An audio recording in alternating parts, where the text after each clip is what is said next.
Kuppam branch canal వద్ద కృష్ణమ్మకు రాష్ట్ర ముఖ్యమంత్రి నారా చంద్రబాబు నాయుడు జలహారతి ఇచ్చారు. శనివారం ఉదయం కుప్పం నియోజకవర్గంలో ఆంధ్రప్రదేశ్ రాష్ట్ర ముఖ్యమంత్రి నారా చంద్రబాబు నాయుడు పర్యటించారు. కుప్పం బ్రాంచ్ కెనాల్ వద్ద కృష్ణమ్మకు జలహారతి ఇచ్చారు. ఈ సందర్భంగా ముఖ్యమంత్రి చంద్రబాబు నాయుడు మాట్లాడుతూ హంద్రినీవా కాలువల విస్తీరణ పనుల ద్వారా కుప్పం చివరి భూములకు కృష్ణ జలాలు చేరాయని తెలిపారు. శ్రీశైలం నుంచి 738 కిలోమీటర్లు ప్రయాణించి కృష్ణమ్మ కుప్పానికి చేరుకుందని తెలిపారు. ముఖ్యమంత్రి పంచ కట్టుకుని సాంప్రదాయ పద్ధతిలో కృష్ణమ్మకు జలహారతి ఇచ్చారు. వేద మంత్రోచ్చరణ మధ్య కృష్ణమ్మకు పసుపు కుంకుమ సమర్పించి జలహారతి ఇచ్చారు. జలహారతి కార్యక్రమంలో మంత్రి నిమ్మల, ఎమ్మెల్సీ కంచర్ల శ్రీకాంత్, కుప్పం స్థానిక టీడీపీ నేతలు, ప్రజలు పెద్ద ఎత్తున పాల్గొన్నారు. జై చంద్రబాబు అంటూ పెద్ద ఎత్తున కుప్పం ప్రజలు నినాదాలు మిన్నంటాయి. కుప్పం బహిరంగ సభలో ముఖ్యమంత్రి నారా చంద్రబాబు నాయుడు మాట్లాడుతూ కుప్పంలోని అన్ని చెరువులను నింపుతామని అన్నారు. ప్రభుత్వం తీసుకున్న చర్యలతో పరమసముద్రం చెరువు నిజమైన సముద్రంలా కనిపిస్తుందని తెలిపారు. రాయలసీమకు నీళ్లందిద్దామని నేను ప్రయత్నిస్తే అసెంబ్లీలో నాడు అడ్డం పడ్డారని గుర్తు చేశారు. ఇప్పుడు తిరిగి అధికారంలోకి రాగానే నాడు ఆగిన పనులను తిరిగి ప్రారంభించాం, నీళ్లిచ్చాం. నీటి విలువ తెలిసిన పార్టీ ఎన్డీఏ కూటమి అని తెలిపారు. అసెంబ్లీలో సమస్యలపై చర్చించాలి, సమస్యలు పరిష్కరించాలి. కానీ వాళ్లు అసెంబ్లీని హేళనకు, తిట్లకే పరిమితం చేశారని అన్నారు. సీమలో ఒకప్పుడు ముఠా రాజకీయాలు ఉండేవి. ఫ్యాక్షన్ లేకుండా చేసిన పార్టీ టీడీపీ అని స్పష్టం చేశారు. రాయలసీమను వైసీపీ ఎప్పుడు రక్తపాతం చేయాలని చూసేదని, టీడీపీ సీమలో నీళ్లు తెచ్చి ఈ ప్రాంతాన్ని సస్యశ్యామలం చేస్తుందని తెలిపారు. రాయలసీమలో 10 రిజర్వాయర్లను నీటితో నింపాం. అక్కడ జలకళ సంతరించుకుందని తెలిపారు. సరిగ్గా వచ్చే ఏడాదిలో చిత్తూరుకు కూడా నీరు ఇచ్చే బాధ్యత ప్రభుత్వం తీసుకుంది. కార్యాచరణ చేపట్టామని తెలియజేశారు. ఈ ఏడాది ఎగువ రాష్ట్రాలలో ఎక్కువగా వర్షం పడింది. మనం ఒడిసి పట్టుకున్నామని తెలియజేశారు. రిజర్వాయర్లన్నీ 80% మేర నిండుగా ఉన్నాయని తెలిపారు. హంద్రినీవా ద్వారా 6 లక్షల ఎకరాలకు నీరు అందించగలిగామని స్పష్టం చేశారు. వైఎస్ఆర్ కాంగ్రెస్ పార్టీ అలవాటు రాయలసీమని ఎప్పుడూ రక్తపాతం చేసే ఆలోచన. మనం రాయలసీమని నీళ్లు తీసుకొచ్చి ఒక రతనాల సీమగా చేసే ఆలోచనతో మనం ముందుకు పోతున్నాం. ఈ ప్రాజెక్టు గురించి బ్రాడ్ గా మీకు అందరికి కూడా ఒక ఆలోచన ఉండాలి. హంద్రినీవా ఫేజ్ 1 గాని ఫేజ్ 2 గాని రెండో కలిపి 6 లక్షల ఎకరాలకు సాగునీరు వస్తుంది. 33 లక్షల మందికి తాగునీరు వస్తుంది. పరిశ్రమలకు నీళ్లు వస్తాయి. ఈ రోజు ఫేజ్ 1 కింద 2 లక్షల ఎకరాలకు, ఫేజ్ 2 కింద 4 లక్షల ఎకరాలకు నీరు అందుతుంది.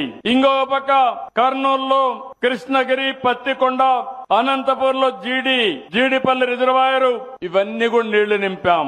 పెన్నా, అహోబిలం బ్యాలెన్సింగ్ రిజర్వాయర్ కి 4 టీఎంసీ నీళ్లు నింపాం. సత్యసాయి జిల్లాలో మారాల, గొల్లపల్లి, చెర్లోపల్లి, అన్నమయ్య జిల్లాలో శ్రీనివాసపురం, అడవిపల్లి రిజర్వాయర్ తొందరలోనే రాబోయే సంవత్సరం నీళ్లు ఇస్తాం. నేను ఒకటే ఆలోచిస్తున్నా, ఈ రోజు కుప్పానికి నీళ్లు వచ్చాయి. సరిగ్గా రాబోయే సంవత్సరం హంద్రినీవా ద్వారా చిత్తూరు కూడా నీళ్లు ఇచ్చే బాధ్యత ఈ ప్రభుత్వం తీసుకుంటుంది. ఇప్పటి నుంచే దానికి కార్యాచరణ ప్రణాళిక తయారు చేశాం. మన ప్రయత్నం ఒకటి, హంద్రినీవా ద్వారా 40 టీఎంసీ నీళ్లు, దీన్ని ఇంకా పెంచగలిగితే, నదుల అనుసంధానం జరిగితే, ఈ రోజు మీకు ఒక విషయం గుర్తుపెట్టుకోవాల్సిన అవసరం ఉంది. ఈ సంవత్సరం పై రాష్ట్రాల్లో వర్షాలు బాగా పడ్డాయి. మనకింకా కూడా కొద్దిగా వర్షపాతం తక్కువే ఉంది. కానీ పైన వర్షాలు పడ్డాయి కాబట్టి ఆ నీళ్లు వచ్చాయి. ఆ వాటర్ మేనేజ్మెంట్ సమర్థవంతంగా చేసి ఈ రోజు ఈ సమయంలో 85% రిజర్వాయర్లన్నీ కళకళలాడుతున్నాయంటే అది ఈ ప్రభుత్వం యొక్క దూరదృష్టిని మరొకసారి మీ అందరికీ విజ్ఞప్తి చేస్తున్నా. నేను 2016లో అసెంబ్లీలో ఒక విషయం మాట్లాడాను. అది ఒక్కసారి మీరు చూస్తే మీకు ఒక అవగాహన వస్తుంది. ఎవరు మోసం చేస్తారు, ఎవరు ఈ రాష్ట్రానికి న్యాయం చేస్తారని ఒక ఆలోచన, ఒక ఐడియా వస్తుంది. ముందు ఆ వీడియో ఏమంటాను. జరిగిపోయింది పని, మీతో ఆగదు. నీళ్లు వస్తాయి, మీతో ఆగదు. శ్రీశైలం నుంచి నీళ్లు పోతిరెడ్డిపాడు ద్వారా నీళ్లు పోతాయి. హంద్రినీవాకు నీళ్లు వస్తాయి. గాలేరు నగరికి వస్తాయి. పలమనేరు ఎమ్మెల్యే ఉన్నాడు, పలమనేరుకు నీళ్లు వస్తాయి. పొంగునూరుకు వస్తాయి. మదనపల్లి ఎమ్మెల్యే ఉన్నాడు, మదనపల్లికి వస్తాయి. మీ లీడర్ అపోజ్ చేసినా మీకు నీళ్లు వచ్చి తీరుతాయి. అదే విషయం నేను అక్కడ చెప్తాను పబ్లిక్ కి. వీళ్ళ లీడర్ ఒప్పుకోలేదు, వీళ్ళ ఎమ్మెల్యేలు ఒప్పుకోలేదు. నీళ్లు మాత్రం తెచ్చాను, తెస్తానని చెప్పి మళ్ళా ఒకసారి చెప్తా, 100 సార్లు చెప్తా. అదే జరుగుతుంది రేపు. వాయిల్పాడు ఎమ్మెల్యే ఉన్నాడు, మీ ఊర్లో కూడా నీళ్లు వస్తాయి, తీసుకొస్తా. ఆగే పరిస్థితి లేదు. మీరు మీ లీడర్ అడ్డం పడినా ఆగదు. మీ లీడర్ అడ్డం పడితే పులివెందల కూడా నేను తీసుకెళ్తా. అడ్డంగా పడుతున్న నీళ్లు ఇస్తా. వదిలిపెట్టే సమస్య ఉండదు. అది గుర్తుపెట్టుకోండి. మీరు అంత ఈజీగా తీసుకోవద్దండి ప్రజా జీవితాన్ని. ఈ సందర్భం కూడా ఒకసారి మీరు గుర్తుపెట్టుకోవాలి. ఎగ్జాక్ట్ గా 9-10 సంవత్సరాల కంటే ముందు రాయలసీమకు నీళ్లు ఇవ్వాలి, నీళ్లు లేవు. పోలవరం ప్రాజెక్టు ప్రారంభించాం. పోలవరం పూర్తి కావాలంటే 5-6 సంవత్సరాలు అవుతుంది. స్పీడ్ గా చేసిన ఇప్పుడైతే 10-15 సంవత్సరాలు వెనుకబడిపోయింది. అప్పుడు నాకు ఆలోచన, కాలువలు ఉన్నాయి, నీళ్లు గోదావరిలో పోతున్నాయి, పట్టసీమ గాని లిఫ్ట్ ఇరిగేషన్ పెడితే ఆ నీళ్లన్నీ కాలువలో వేయగలిగితే ఇమ్మీడియట్ గా కృష్ణా ఆయకట్టుకు వస్తుంది.